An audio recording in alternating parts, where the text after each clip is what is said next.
Joining me now is Peter Meijer, who's a former U.S. congressman, ran for Senate. And Peter, I don't want this to be one of those, in your obit, it's going to say was one of what, 3 Republicans who voted for the impeachment of Donald Trump? 10. 10 Republicans. How many are still in Congress? Well, let's see when the results come from California and Washington State tonight, but potentially up to 2. Up to 2. Up to 2. On the House side. And you voted for the January 6th commission. Mm-hmm. And you were there on January 6th. And I don't want to put words in your mouth, but was one of those words disqualifying during the moment? I believe that was uttered, yes. Yeah. And so how are you feeling now that we're on the precipice of a Donald Trump victory? I mean, there are certainly reservations. Yeah. I mean, honestly, not dissimilar from the way I felt in 2016, which was a combination of a little bit of terror and a little bit of exhilaration and just a sense of, like, schadenfreude at all of the... I mean, my God, the policy, just incompetence of the Biden administration, the political incompetence of the Harris campaign. I mean, they brought this on themselves. So if I'm going to 40,000 feet and I'm looking at it just as a disinterested political observer, I'm laughing my ass off. Right, but you cast votes at a great cost to yourself that would have guaranteed that this moment could not come constitutionally. So that has to be factoring in. Yeah. Like I'm not going to say torched your career, but you... It's not unfair analogy. Well, I'm not going to say it, but okay. You were a congressman, now you're not. You ran for Senate. You didn't make the runoff. I get all of that. Was it worth it? I mean, I cast the vote that I thought was appropriate at the time. I think my hope and expectation was that the Republican Party would be in a better place. We are where we are right now in 2024, and the election that is ongoing and that looks to be trending Trump's way, is, I think, appropriately enough, a referendum on the Biden administration. Yeah. And the fact that Harris has been unable to at all, with the exception of the, in any sense other than corporeal, right? The fact that she is physically not Joe Biden has not differentiated herself from a president who has managed to be less popular than his predecessor, who was less popular than just about any predecessor or any president before them. And I certainly have a lot of emotions. I think I'm deeper in my cups and able to see things a little bit more clearly. But Donald Trump winning, I do not approach that with a frown on my face. There's trepidation for sure. Yeah. I think there's areas in which I'm concerned, but there's plenty of other ways, especially on the foreign policy side, which is where I spend most of my time and where, by the way, presidents have the most ability to act unilaterally, that I feel a lot better with Donald Trump as a president on foreign policy than Kamala Harris, assuming she's a continuation of the Biden administration, which we have no reason to believe that she wouldn't be. So when you cast a vote to disqualify someone from an office and then that person gains the office, and I'm hearing you say, and I totally understand it, that just on policy and how you view the world and how probably many of your constituents view the world, you'll think they'll improve things. I wouldn't call that hard to square or at odds with itself, but it is stark. If you had gotten your way, you could not be here, but where we are is not a terrible place. So is there an analogy to, I don't know, someone on a jury who convicts someone and then the convict does his time and you don't begrudge them going about the world, or you were on a hiring committee and you voted against the guy to get the job and then he got the job and he's pretty good? What's the analogy to understand that if you had gotten your way, a deep sense of conviction, we never would have been here, but you don't think that where we are is that bad? I think I could look at it in the narrow sense, which was my job was to judge the article that was presented for us and determine whether or not it was worthy to be sent to the Senate for adjudication, because that's where the trial's held. Right. That is one element. Well, what percentage of congressmen think like that? Don't they? Let's see, what is 1 out of 435? Yeah, 0.25, 0.22, yeah. I can look at it narrowly that way. I would say more broadly, my broader concern was, January 6th was bad. Now, the challenge here is drawing that forward, you have to say January 6th was the worst thing that ever happened, and nothing else can come close to it. And so, by virtue of that, anybody other than that guy is inherently better. And I think that is the challenge. By the challenge, you'd never really subscribe to that train of thought. Correct. Yes. Correct, because that is I frankly view it as a childish way. It is either black or white. If this person is bad, then the opposite of that person has to be good.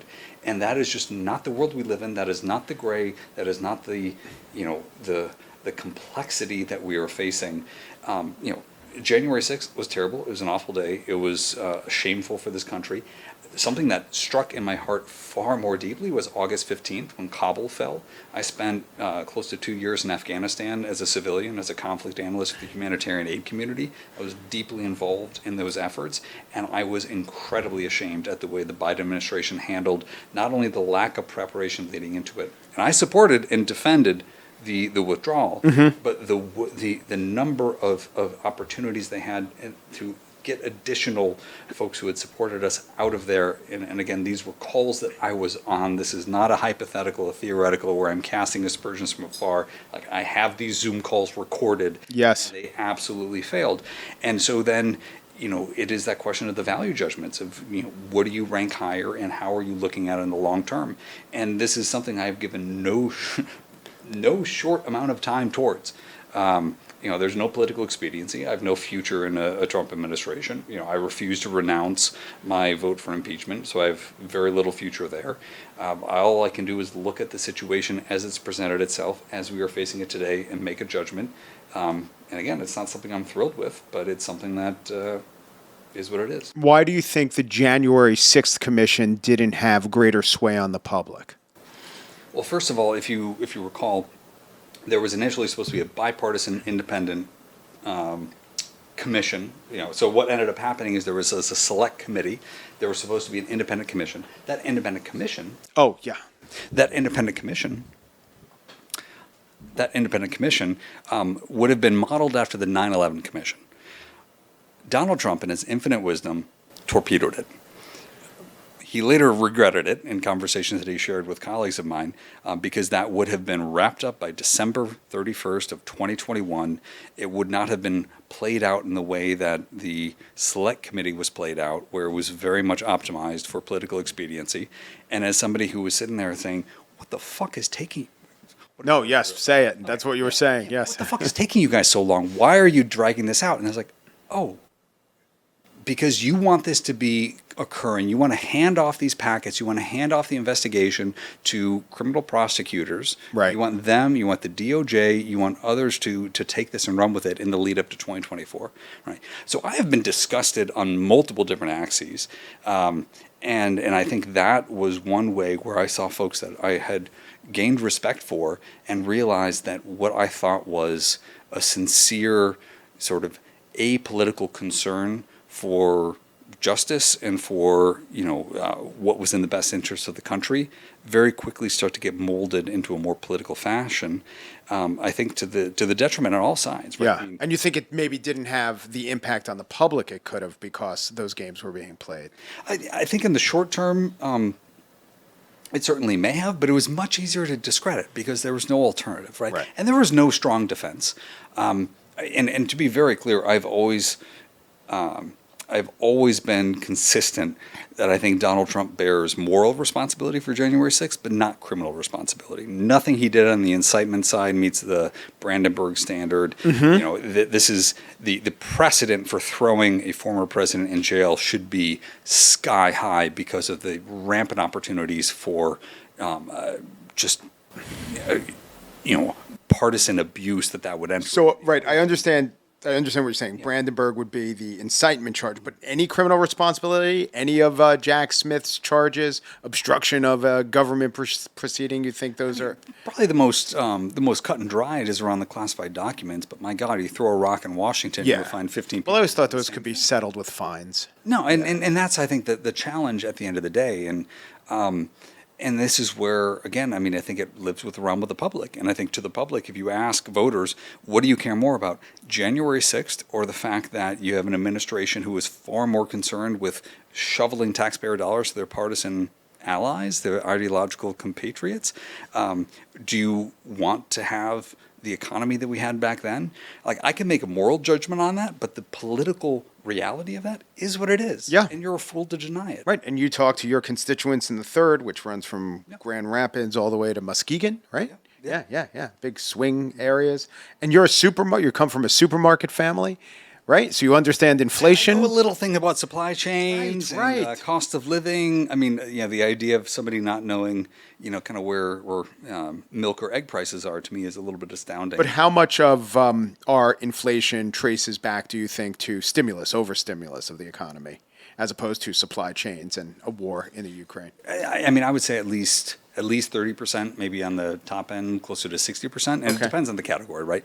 I think Biden got blamed for a spike in egg prices. Okay, that was not inflation. There were, idiosyncratic things happening in the plain states around bird flu and around some, closures of kind of egg hatcheries. So you can look at a bunch of different categories. But when it came to the American Rescue Plan, which in particular, my God, the American Rescue Plan, this was passed in February of 2021. This is the big push to do, to have Biden have his stamp on a stimulus package. And initially, it was crafted after the 2020 election with the idea that there was going to be a big budgetary shortfall for municipalities and states that were dependent on income taxes that were going to fall because of so many people being out of work and the like. And with almost zero exceptions, the states that were forecasting a deficit had a surplus, and all of a sudden, the numbers didn't change, right? So they kept pushing it forward. I think that spending was beyond reckless because it was just on a runaway path, but the media was so consumed with the aftermath of January 6th that it didn't interrogate the need for that. And then you kept having all of these pent-up policies on the Democratic side get pushed forward. Right. So long story short, I mean, I have been, I don't want to say radicalized, but my disillusionment has been made complete by seeing so many people that I respect and hold in high esteem capitulate to the partisan vagaries. But the difference is, on the Republican side, the media holds into account. You see it broadcast. It is their feet are held to the fire on cable news, and by God, Caitlin Collins is going to correct them. On the left, kid gloves. And I think what you were seeing is the consequence tonight of continual media engagement along that line, similar to the way that J.D. Vance, you put him up to a tough interview, that guy has been through the ringer, and he will come out the other side well. Harris and Waltz, they don't subject themselves to that scrutiny, and so they're playing T-ball while the other guy's in the MLB. So from you, I am hearing hopefulness because you're a good patriotic American, and that's where you are. I'm hearing some sense of vindication. I'm definitely hearing that you understand your former constituents and where America is. But what about trepidation, fear? We've been through this before. How much? I don't know. You could express it as a percentage chance, or is there any part of you that knows what Donald Trump has done and can do? Grand Rapids, my hometown, where I was born, where I live, where I'm raising a family, was the first city to fluoridate its water supply in 1946. I'm damn proud of that, and so I'm a little bit iffy with RFK Jr. You like hard-teethed children, No, not I know. soft teeth? I get compliments from my orthodontist. You just say that because you want them to have teeth to eat your family's food. I know, yeah. Oh, God, that's such a comfy, lazy American. I actually need to have a dentist appointment soon. But I mean, I think my trepidation comes.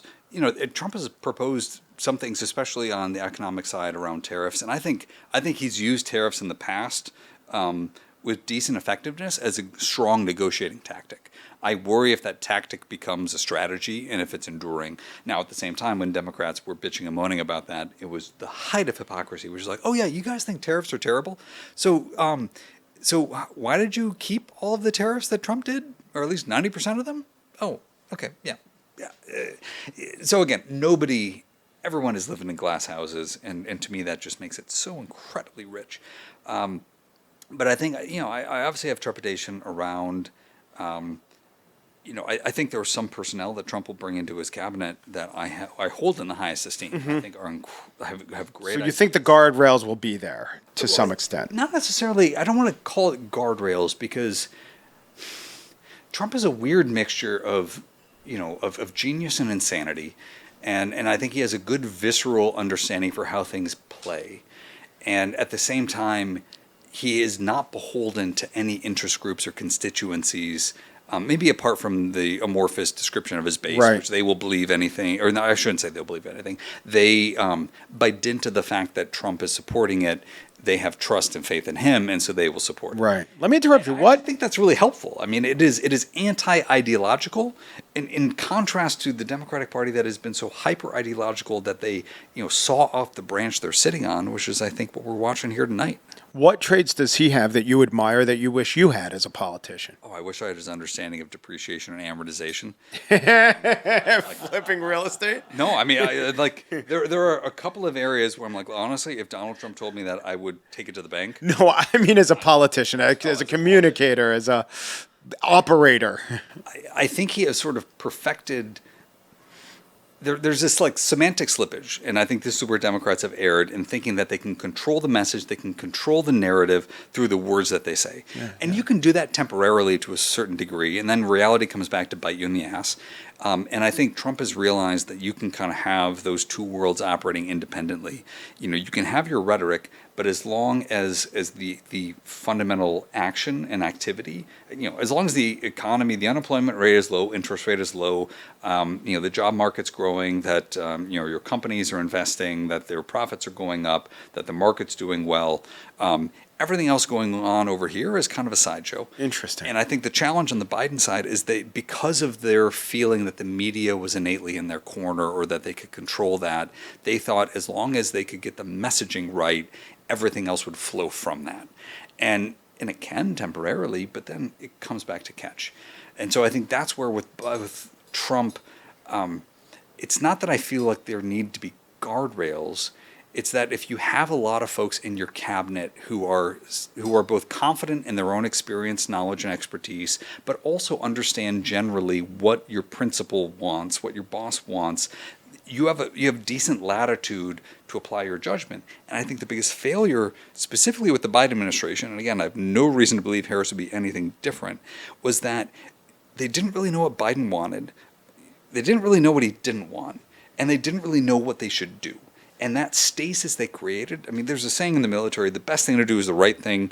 The second best thing to do is the wrong thing. The worst thing to do is nothing. Right. And the amount of times that I saw in the foreign policy context where the conclusion was just not what anyone intended, but what became the default because of inaction, they have blood on their hands because of that. And that just drives me up a goddamn wall. And what about any trepidation around abuses of power going after his political enemies, politicization of the Department of Justice? I mean, I'll kind of believe that when I see it. You can call me being, kind of Pollyannish. Yeah, you're known for that. Yeah. No, but the amount of things that I've seen not come to pass with Trump, if you think back to the 2024 primary, the biggest line of attack that DeSantis' supporters had against Trump was that they were saying as soon as he gets into office, he's going to turn his back on the base. All he cares about is the legacy media and his reputation and all of this. That's who's going to be Maggie Haberman. He's just going to want to make nice with her. They meant that as an attack. And to me, it was like, I kind of like somebody who cares about their posterity. And he kept his promises. Yeah. People didn't like that. They didn't like his promises, but he did have a good track record on that. Well, that was excellent. I asked you a lot of questions. We went through a few rivulets. I'm not going to say tangents. You were the one who brought it back to trepidation. That, my friend, is called the weave.